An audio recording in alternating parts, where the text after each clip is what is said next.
हम सारला सिंह प्रणाम करै छी समस्त गोटे के। आई एकटा औरो छठि पर्व के गीत सुनाबऽ जा रहल छी अपने सब गोटे के।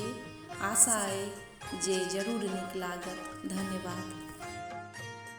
चालू चालू चालू सखी हे छठी माई के घाट हे। चालू चालू चालू सखी हे छठी माई के घाट हे।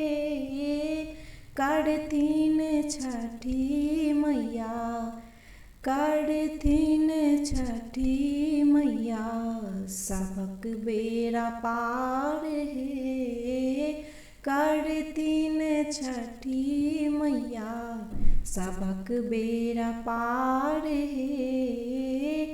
करथिन छठी मैया माथे पर दौड़ा लियो कुसियार हे। माथे पर दौड़ा लियो कुसियार हे।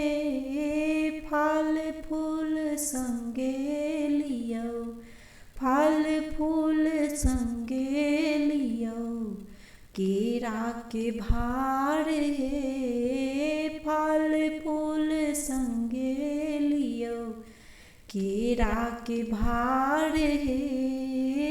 करथिन छठी मैया सबक बेड़ा पार हे।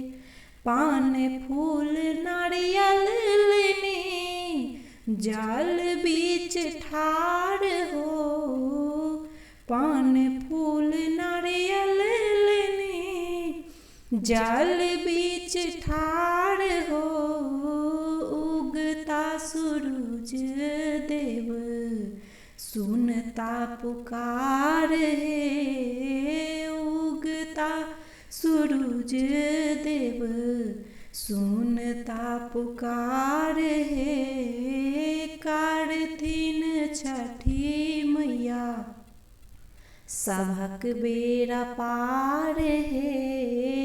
करथिन छठी मैया आन्हरा के आँखी देलनी कोढ़िया के काया हे।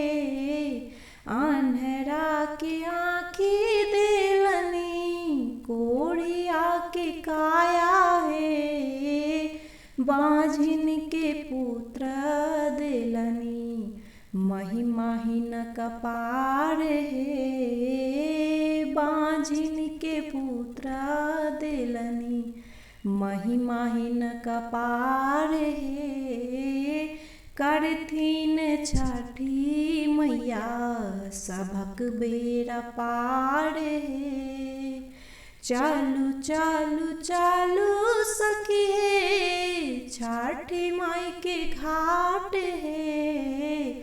चालू चालू चालू सखी हे छठी माई के घाट हे। करथिन छठी मैया सबक बेड़ा पार हे। करथिन छठी मैया सबक बेड़ा पार हे।